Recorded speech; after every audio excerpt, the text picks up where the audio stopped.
Welcome to another episode of Chopstick Travel. I'm Luke Martin, and today is day 2 of our series here in Lebanon. Yesterday we were in Beirut, where we took you for the ultimate street food tour of Beirut.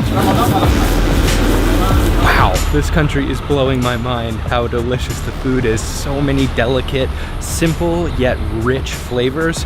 I'm in love. Today we are in Tripoli. I'm accompanied by my friend Anthony once again. No garlic, no onions. Check out all his stuff down in the description box. I just know we're in Tripoli. I know we're walking around the souks, and that's about all I know. What we're gonna do is I stick to my promises. Yesterday we started and I told you you're gonna eat until you're full and you cannot walk. We're gonna do the same today. Okay. In one of the best and most beautiful cities in the world. It's called Tripoli. It's in Lebanon, and let the show begin. Yes, let's go.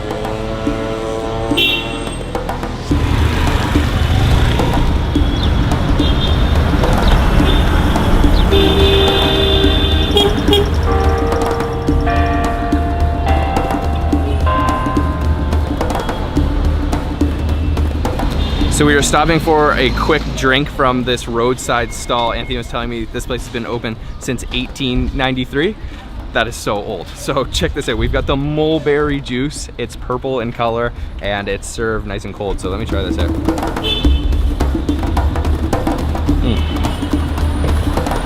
Oh wow, that is an intense mulberry flavor. Almost like a little bit sweet, definitely. Almost a little bit sour too. Okay, I've got another one over here, and this one is made with something called carob, which is something that they make molasses out of here in Lebanon. But Anthony's telling me that you cannot find this in Beirut. You're only gonna find this here. Oh wow, that is sweet. Slightly bitter, and it's very earthy. Oh, that is actually really refreshing. Very interesting, and I can't believe this has been around since 1893. What you just had is for only 40 cents. Only 40 cents. You're in one of the least expensive cities probably in Lebanon and the world. Yeah. And this is only for 40 cents. So both of them we paid less than a report. We paid $0.7. Wow. So cheap, so delicious, and really refreshing.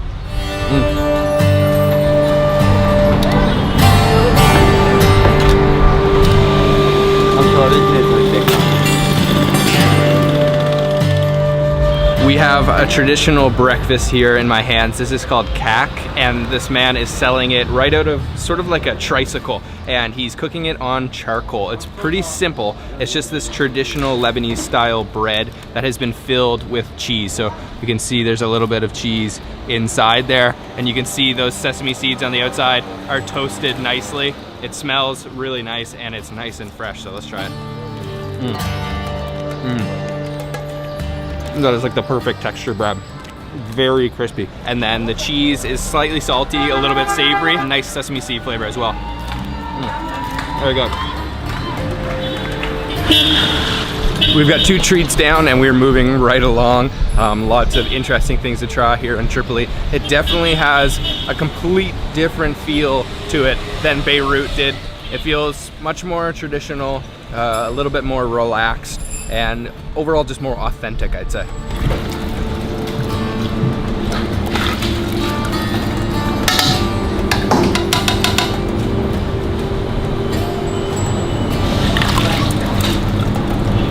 We are at our first proper restaurant of the day, and they're cooking fool in a very interesting way. They're using sort of a copper vessel, which I've never seen before. And we have 2 different types, right? You said one of them is like a big Small one. size, large size. Okay. Chickpeas and tahini. Yep. Hummus. Yep. And fateh. Oh, so we have so many different Lebanese dishes here. I gotta go in and try the fool first, which is fava beans. And you said sometimes they boil them for 16 hours. Yes. So seriously dedicated preparation. This is very good. And it's just swimming in olive oil too. Check that out. It's fulfilling. If you eat this, I'm not sure if one finishes the plates, can have lunch. Oh man, I can taste the lemon juice in there. And then the olive oil, very soft, cool, very soft fava beans. Let me try the other kind here. This is like the smaller bean version. I'm sure the flavor is similar.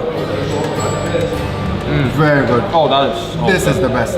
Okay, let me try this. So let me try this one. This is the chickpeas with the tahini, and Anthony's talking it up, saying that it's really good.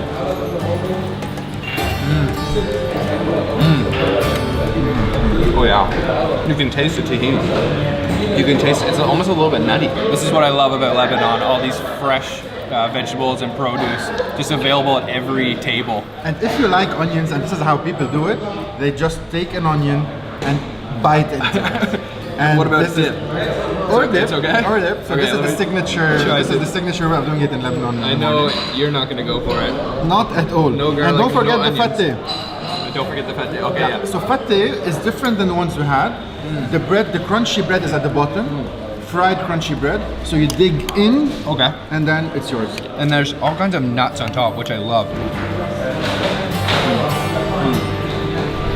That was absolutely delicious, so filling. I don't know how we're gonna make it to more stops today, but we are going to do it because the food here is so delicious. It's so healthy. It's just really incredible, and it's virtually unknown. So Tripoli is definitely a must-see when you're here in Lebanon. So we were just walking through the old souk here in Tripoli, and you can seriously feel the history here. Some of the signs say that these places have been around since the 1700s, not the 1700s, 1700. So seriously old, seriously historic feeling. I'm loving it.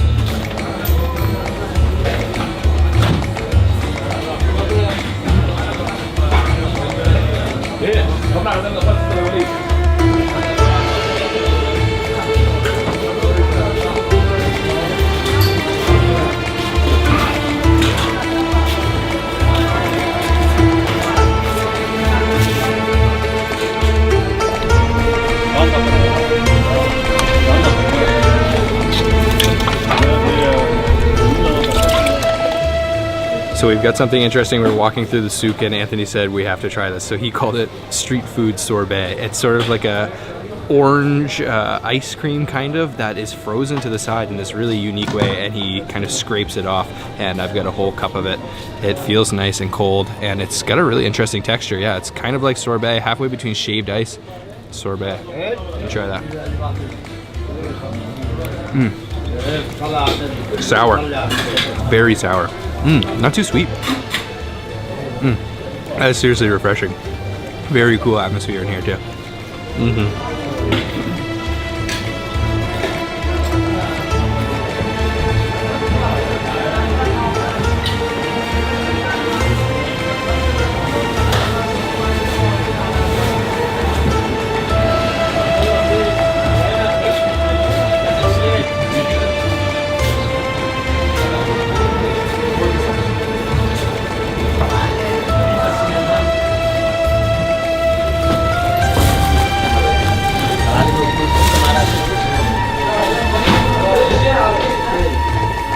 And led us into kind of like this cave where they were cooking all kinds of bread, and you said that this oven has kind of a cool story. They've been here for hundreds of years.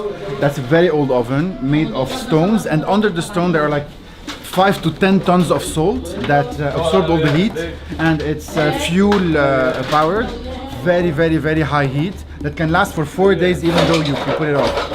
And they do thousands of the kak every single day that are sold at 5 for 60 cents. Wow. And ongoing all day until 8 p.m. It's like a whole factory in here.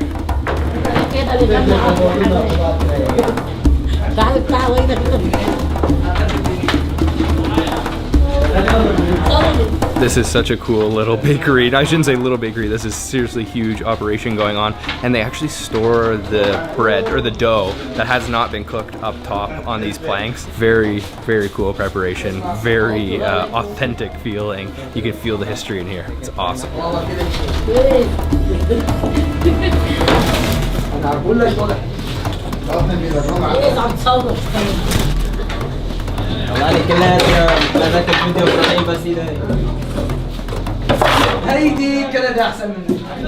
The power just went out. I think we can only see now from the fire. It is seriously hot in there and a lot going on. That was a lot of fun. What do you think of that? That was awesome, and just right as we were leaving, the power went out, so it was just pitch black. Crazy.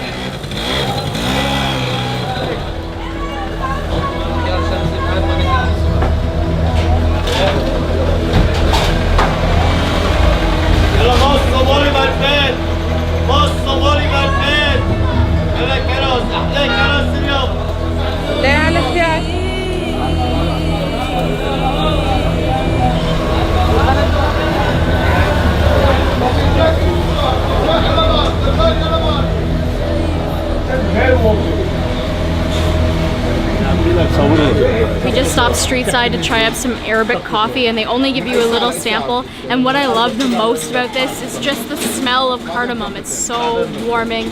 It smells delicious. Can't wait to try it, but it's a little hot. Oh, yeah, that hits the spot. That is good. Strong? Yeah. Just the way it should be.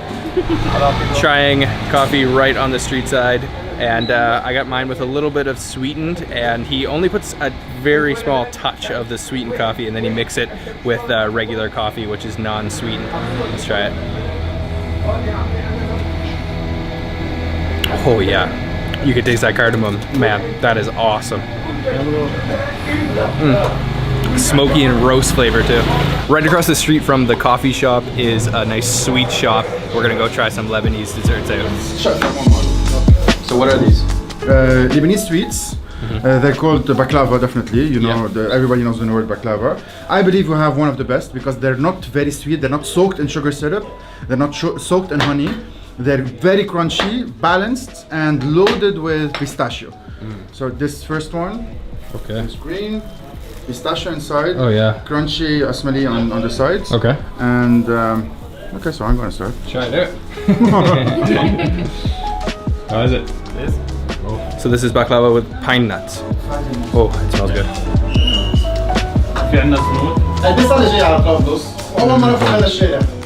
Oh yeah.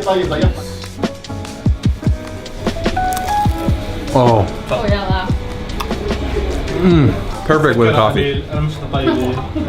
This is excellent. I love the layers and the crunchiness of the baklava. Flaky. And there's not like a syrup that's like covered all over it, so when you bite into it, it's not as sweet, so you can eat more of it. Really good. We are in the part of the souk now that sells gold, the gold souk, all kinds of different jewelries, all kinds of sparkly gems and diamonds. Really cool. These are both walnut? One walnut and one tamar. Tamar is dates. Dates, okay. Like dates jam. Dates jam. You would love it. Okay, so these are called mamoun. And you said it's popular to eat these during Ramadan. Easter for Christians and Ramadan for Muslims. Right. And it's so popular, they sell thousands of tons every year. Okay, I'm gonna try the first version. This is the one with dates in it. It looks really good.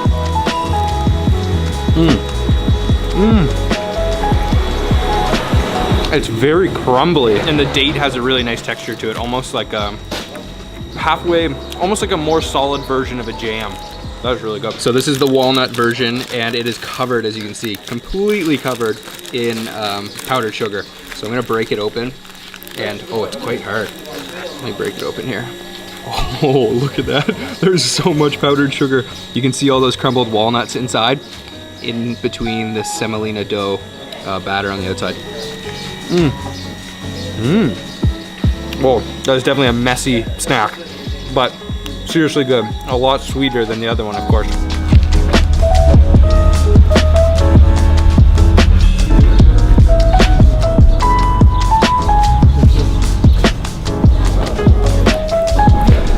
So we just climbed to the top of this hill here in Tripoli to come visit the Chateau de Tripoli, or the Castle of Tripoli. This is a 1,000-year-old fortress, over thousands of years old, and very hot up here, but incredible views over the city and very historical feeling. I am loving Tripoli. It is seriously a cool city.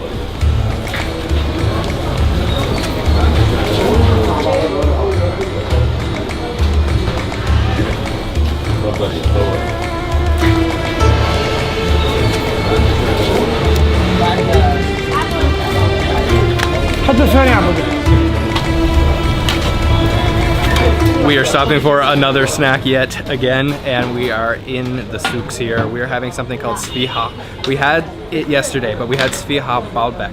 This is the Tripoli's version of the same dish. So it actually looks quite different. It's sort of a thin bread that they're crisping up in the oven, and it's filled with meat, a spiced meat mixture, and it smells really good. Let's try one out.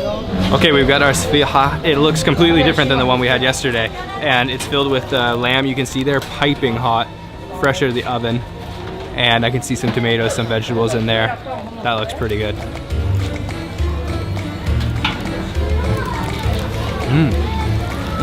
Oh, there's gonna be some green olives in there too.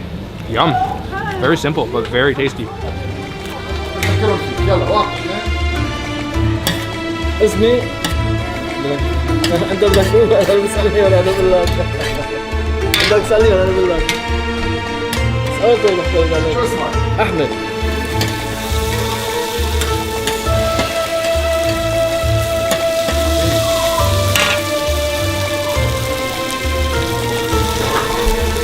ليه عايشين ناس من بيروت من اليوم شوف لي.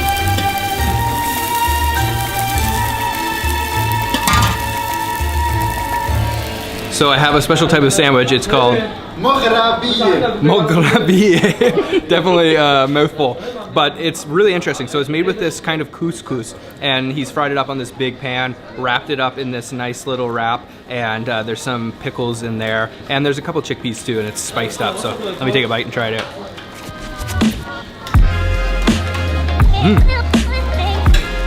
Oh yeah, that is definitely a heavy, filling wrap. There's a lot of different textures going on in there. The wrap itself has like an elasticity to it, but then those couscous and the chickpeas inside are very, very soft. Spiced up nicely, not too salty, and then crunch from that pickle. That is really good. And you can taste all that ghee that he used too, that clarified butter. This will seriously fill you up.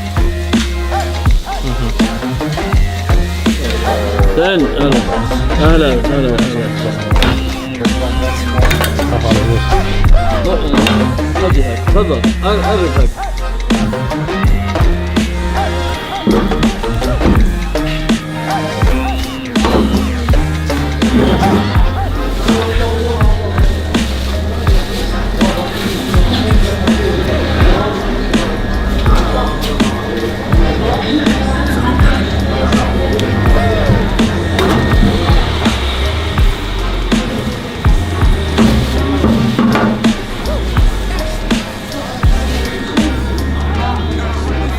Okay, Anthony is trying to kill me today. We are eating some seriously heavy desserts or foods, and what's this one called? Ma'jou'a. Ma'jou'a. So it's like the cousin of kunefe. It is, the way that he made it is really unique. He took this Lebanese cheese, mixed it all up. He used some blossom water to kind of get it worked up, mixed it with some semolina dough too, and then rubbed it in some powdered sugar. And then of course, here in Lebanon, we've got to have it in some bread. So let me try this out. Yeah, that is seriously heavy, but really, really good. 40 hours ago, I asked you a question. Are you up to it to live with me for 3 days? You're gonna die, I'm sure. I'm definitely feeling the weight building. So that was actually the same shop serving both the savory and the sweet dish we just tried, the couscous wrap and cousin to the kunefe there. Really interesting, same chef, same owner. Really cool shop right here in the souks of Tripoli. We are heading now to our last spot. I think I'm gonna somehow have to make some room for one more dish because Anthony says we can't leave without trying the local Tripoli shawarma.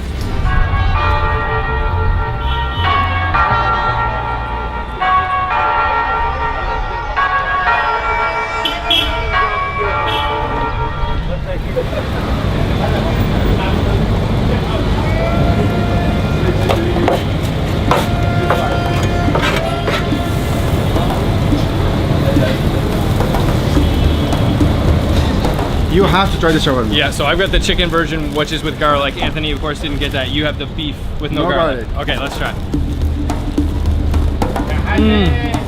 Oh, wow. I love it. Oh, yeah, you wouldn't like this one though, because that is a strong garlic flavor. Lebanese are known for their garlic paste. Signature, it smells so heavy, and it is so heavy, so enjoy it. And the chicken is very juicy. The chicken is so juicy, so tender. With a couple French fries inside too. It's really good. We are finished here in Tripoli. Anthony lives up to his promises. I am seriously full. I'm definitely gaining some weight. This city is incredible. I'm in love with it. It's like nowhere else we've ever traveled, and the people are so friendly, and the food is so delicious. Make sure to check out Anthony's YouTube, Instagram, everything. No garlic, no onions. Down in the description box. Once again, thank you very much. Long live Lebanon. Very proud and very happy you're happy. And let's show the world our true city, which we are in love with. Yes, I am in love with this country and this city. So, see you tomorrow from... He's gonna eat more tomorrow. He's gonna eat more. So let's Sidon. See you then. Bye-bye.